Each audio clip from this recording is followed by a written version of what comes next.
Ándele. Clara era tetona. Tenía las piernas muy delgadas y los ojos azules. Me gusta recordarla así. No sé por qué me enamoré de ella, pero lo cierto es que me enamoré como un loco. Y al principio, quiero decir los primeros días, las primeras horas, las cosas marcharon bien. Después Clara volvió a su ciudad en el sur de España, estaba de vacaciones en Barcelona, y todo empezó a torcerse. Una noche soñé con un ángel. Yo entraba en un bar enorme y vacío, y lo veía sentado en un rincón, delante de un café con leche, con los codos sobre la mesa. Es la mujer de tu vida, me decía, levantando la cara y lanzándome con su mirada una mirada de fuego al otro lado de la barra. Yo me ponía a gritar, ¡camarero, camarero! Y entonces abría los ojos y escapaba de ese sueño desesperante. Otras noches no soñaba con nadie, pero me despertaba llorando. Mientras tanto, Clara y yo nos escribíamos. Sus cartas eran escuetas. Hola, ¿cómo estás? Llueve, te quiero, adiós. Al principio esas cartas me asustaron. Se acabó todo, pensé. Sin embargo, después de un estudio detenido, llegué a la conclusión de que su parvedad epistolar se debía a la necesidad de ocultar sus errores gramaticales. Clara era orgullosa y detestaba escribir mal, aunque eso trajera aparejado mi sufrimiento ante su aparente frialdad. Por aquella época tenía 18 años. Había dejado el instituto y estudiaba música en una academia particular y dibujo con un pintor paisajista retirado. Pero la verdad es que no le interesaba demasiado la música y de la pintura se podría decir casi lo mismo. Le gustaba, pero era incapaz de apasionarse. Un día me llegó una carta en donde, a su manera escueta, me comunicaba que se iba a presentar a un concurso de belleza. Mi respuesta, 3 folios escritos por ambos lados, abundaba en afirmaciones de toda clase sobre la serenidad de su belleza, sobre la dulzura de sus ojos, sobre la perfección de su talle, etc. Era una carta que resumaba cursilería, y cuando la tuve acabada, dudé si mandársela o no, pero al final se la mandé. Durante varias semanas no supe nada de ella. Hubiera podido llamarla por teléfono, pero no lo hice, en parte por discreción y en parte porque en aquella época yo era más pobre que una rata. Clara obtuvo el segundo puesto en el concurso y estuvo deprimida durante una semana. Sorprendentemente me envió un telegrama en el que decía: segundo puesto, stop, recibí tu carta, stop, ven a verme. Los stop estaban claramente escritos. Una semana después cogí el primer tren que salía rumbo a su ciudad. Antes, por supuesto, quiero decir después del telegrama, hablamos por teléfono y tuve oportunidad de escuchar la historia del concurso de belleza varias veces. Por lo visto, Clara estaba verdaderamente afectada. Así que hice mis maletas y tan pronto como pude me monté en un tren y a la mañana siguiente, muy temprano, ya estaba en aquella ciudad desconocida. Llegué a la casa de Clara a las 9:30 de la mañana. En la estación me tomé un café y fumé varios cigarrillos para matar el tiempo. Una mujer gruesa y despeinada me abrió la puerta y cuando dije que buscaba a Clara, me miró como si fuera una oveja camino del matadero.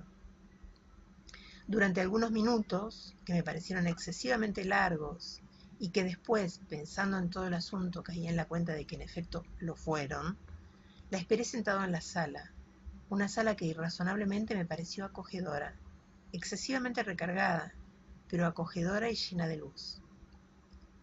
La aparición de Clara me hizo el efecto de la aparición de una diosa.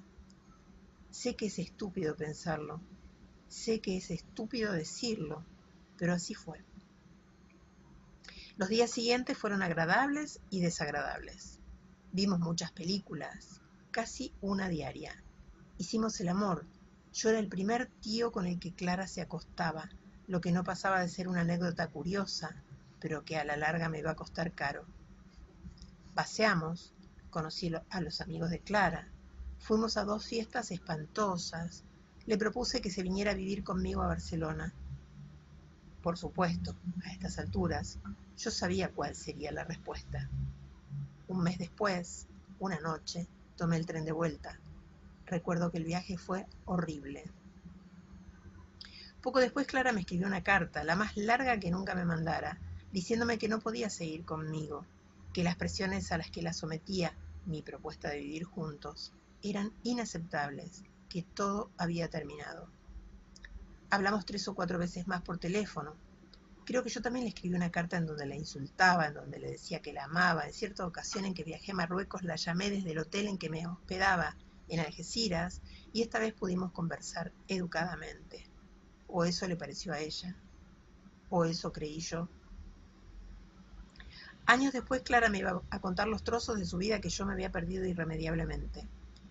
E incluso muchos años después la misma Clara y algunos de sus amigos volverían a contarme la historia, empezando desde cero o retomando la historia donde yo la había dejado.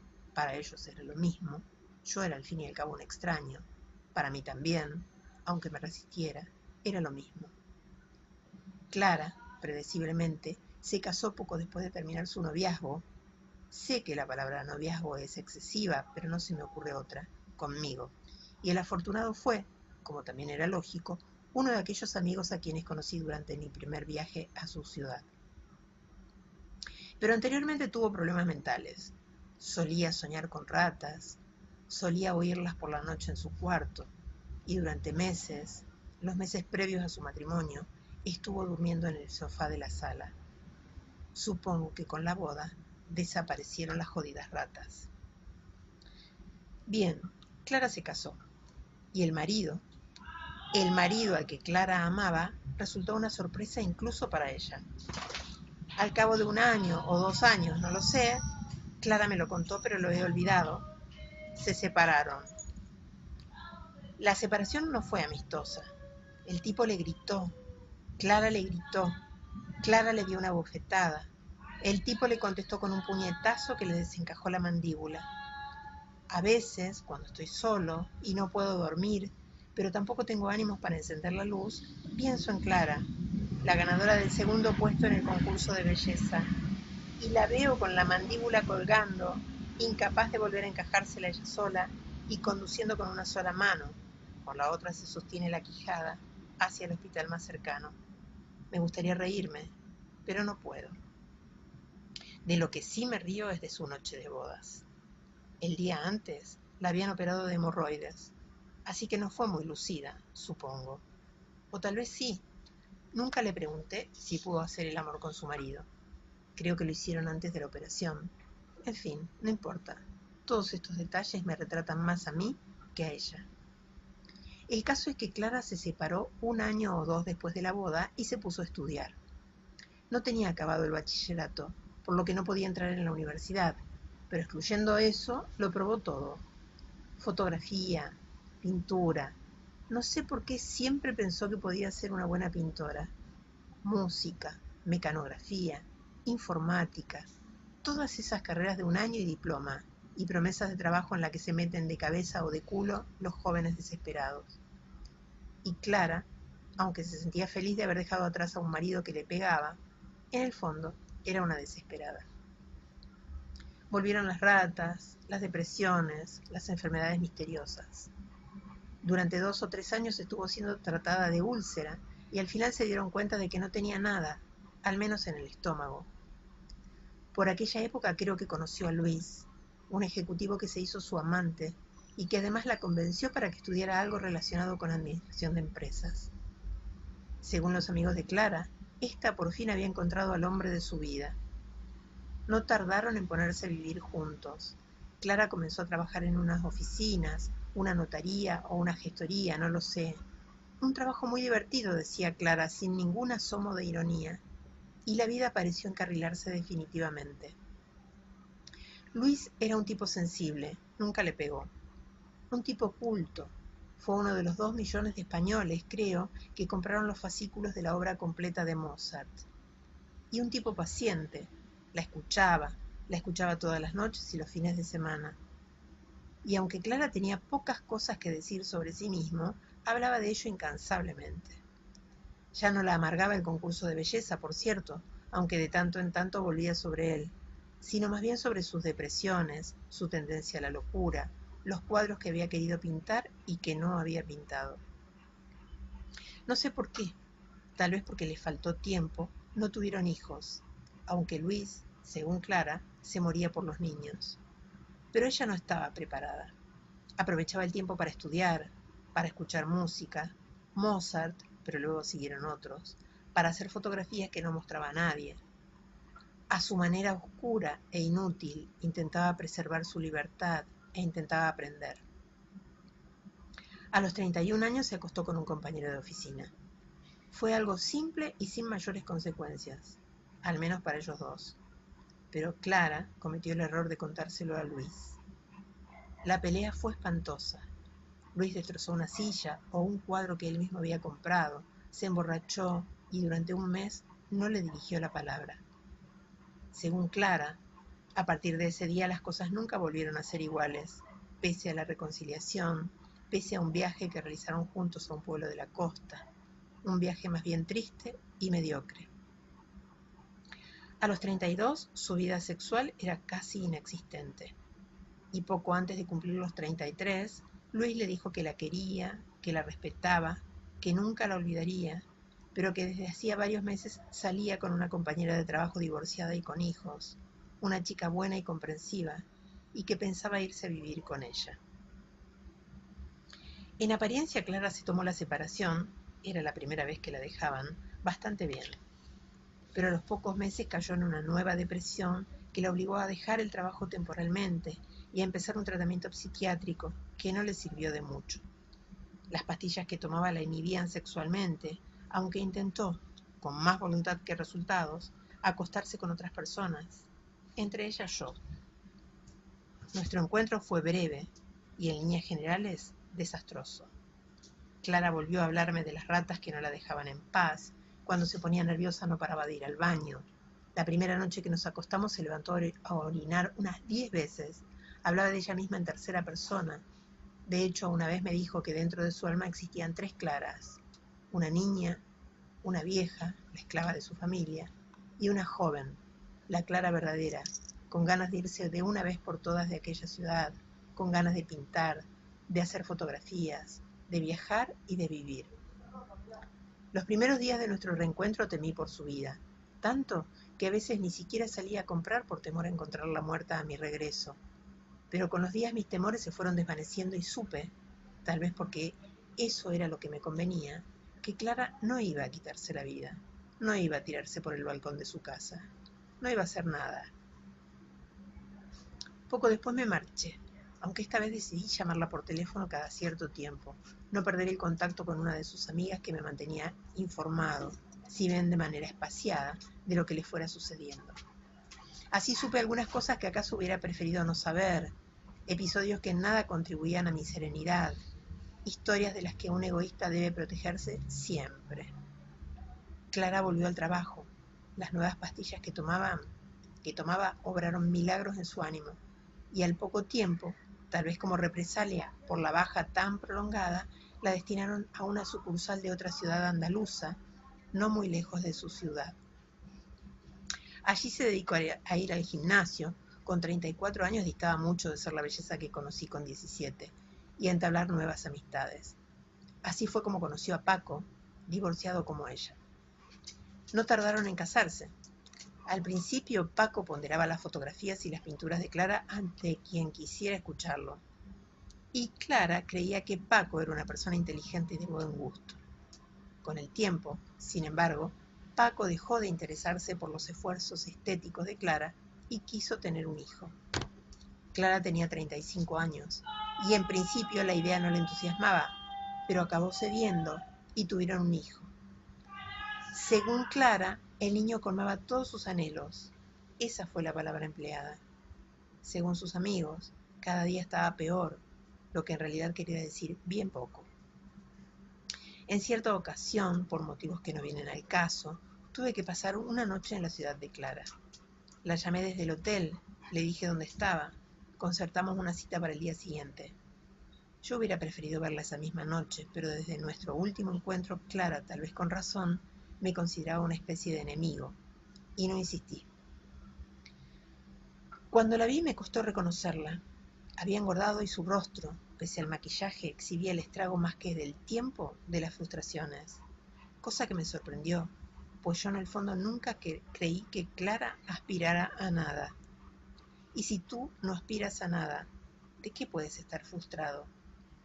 Su sonrisa también había experimentado un cambio. Antes era cálida y un poco tonta, la sonrisa al fin y al cabo de una señorita de capital de provincia.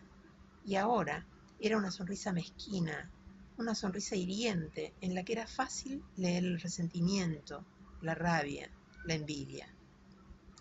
Nos besamos en las mejillas como dos imbéciles y luego nos sentamos y durante un rato no supimos qué decir. Fui yo quien rompió el silencio. Le pregunté por su hijo. Me dijo que estaba en la guardería y luego me preguntó por el mío. Está bien, dije.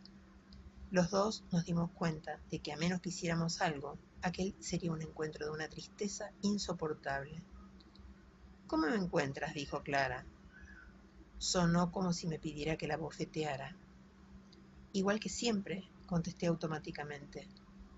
Recuerdo que nos tomamos un café y después dimos un paseo por una avenida de plátanos que conducía directamente a la estación.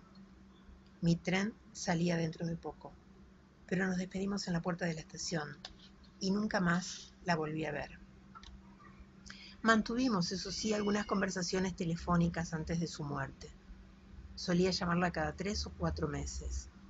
Con el tiempo había aprendido a no tocar jamás los asuntos personales, los asuntos íntimos en mis charlas con Clara, más o menos de la misma manera en que uno, en los bares, con los desconocidos, solo habla de fútbol.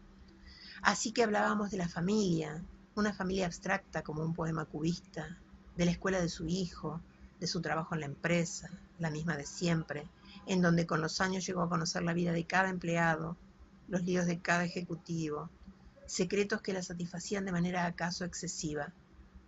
En una ocasión intenté sonsacarle algo de su esposo, pero llegados a ese punto, Clara se cerraba en banda. Te mereces lo mejor, le dije una vez. Es curioso, contestó Clara. ¿Qué es curioso?, dije yo. Es curioso lo que dices. Es curioso que seas precisamente tú quien lo diga, dijo Clara. Intenté cambiar rápidamente de tema. Arguí que se me acababan las monedas. Nunca he tenido teléfono, nunca lo tendré. Siempre llamaba desde una cabina pública. Dije adiós precipitadamente y colgué. Ya no era capaz, me di cuenta, de sostener otra pelea con Clara. Ya no era capaz de escuchar el esbozo de otra de sus innumerables coartadas. Una noche, hace poco, me dijo que tenía cáncer. Su voz era tan fría como siempre, la misma voz que me anunció hace años que participaría en un concurso de belleza, la misma voz que hablaba de su vida con un deshacimiento propio de un mal narrador, imponiendo puntos exclamativos donde no venían a cuento, enmudeciendo cuando debía haber hablado, escarbado en la herida. Le pregunté, lo recuerdo, si ya había ido a ver a un médico, como si ella sola, o con la ayuda de Paco, se lo hubieran diagnosticado. Claro que sí, dijo. Escuché al otro lado del teléfono algo parecido a un graznido. Se reía. Después hablamos brevemente de nuestros hijos y después me pidió, estaría sola o aburrida, que le contara algo de mi vida. Me inventé lo primero que se me pasó por la cabeza y quedé en llamarla la semana siguiente. Esa noche dormí muy mal.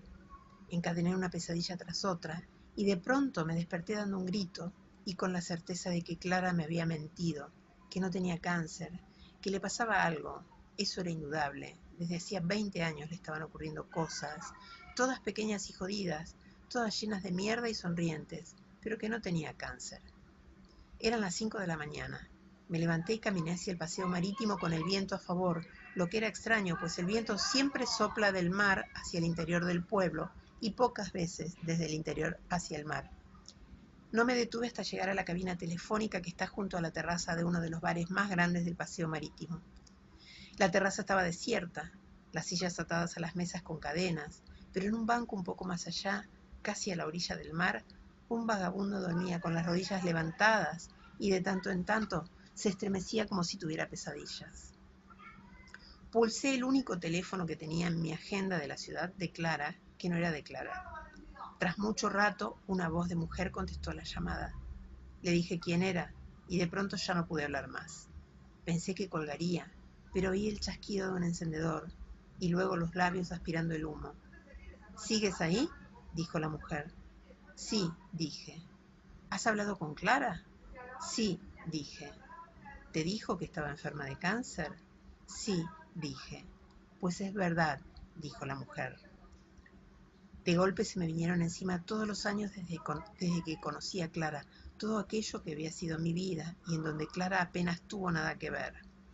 No sé qué más dijo la mujer al otro lado del teléfono, a más de 1000 kilómetros de distancia, creo que sin querer, como en el poema de Rubén Darío. Me puse a llorar. Busqué en mis bolsillos el tabaco. Escuché fragmentos de historias, médicos, operaciones, senos amputados, discusiones, puntos de vista distintos, deliberaciones, movimientos que me mostraban a una Clara a la que ya jamás podría conocer, acariciar, ayudar. Una Clara que jamás me podría salvar. Cuando colgué, el vagabundo estaba a mi lado, a menos de 1 metro de distancia. No lo había oído llegar. Era muy alto, demasiado abrigado para la temporada, y me miraba con fijeza, como si fuera corto de vista o temiera una acción inesperada de mi parte. Yo estaba tan triste que ni siquiera me asusté, aunque después, cuando volvía por las calles retorcidas del interior del pueblo, comprendí que por un segundo había olvidado a Clara y que eso ya no se detendría. Hablamos muchas veces más. Hubo semanas en que la llamé 2 veces al día, llamadas cortas, ridículas, en donde lo único que quería decir no se lo podía decir, y entonces hablaba de cualquier cosa, lo primero que se me venía a la cabeza, nonsense, que esperaba le hicieran sonreír. En alguna ocasión me puse nostálgico y traté de evocar los días pasados, pero Clara entonces se recubría con su coraza de hielo, y yo no tardaba en abandonar la nostalgia. Cuando se fue acercando la fecha de su operación, mis llamadas se arreciaron. En una ocasión hablé con su hijo, en otra con Paco. Ambos se veían bien, se les oía bien, menos nerviosos que yo al menos. Probablemente estoy equivocado. Seguro que lo estoy. Todos se preocupan por mí, me dijo Clara una tarde. Pensé que se refería a su marido y a su hijo, pero en realidad el todos abarcaba mucha más gente, mucha más de la que yo pudiera pensar. A todos. La tarde anterior al día que debía hospitalizarse, llamé. Me contestó Paco. Clara no estaba. Desde hacía 2 días nadie sabía nada de ella. Por el tono que empleó Paco, intuí que sospechaba que podía estar conmigo. Se lo dije francamente. Conmigo no está, pero esa noche deseé con todo mi corazón que Clara apareciera por mi casa. La esperé con las luces encendidas y al final me dormí en el sofá y soñé con una mujer hermosísima que no era Clara, una mujer alta, con los pechos pequeños, delgada, con las piernas largas, los ojos marrones y profundos, una mujer que nunca sería Clara y que con su presencia la eliminaba, la dejaba reducida a una pobre cuarentañera temblorosa y perdida. No vino a mi casa. Al día siguiente volví a llamar a Paco. Repetí la llamada 2 días más tarde. Clara seguía sin dar señales de vida. La tercera vez que lo llamé, Paco habló de su hijo y se quejó de la actitud de Clara. Todas las noches me preguntó dónde estará, dijo. Por el tono de su voz, por el giro que iba tomando la conversación, comprendí que necesitaba mi amistad, la amistad de cualquiera. Pero yo no estaba en condiciones de brindarle ese consuelo.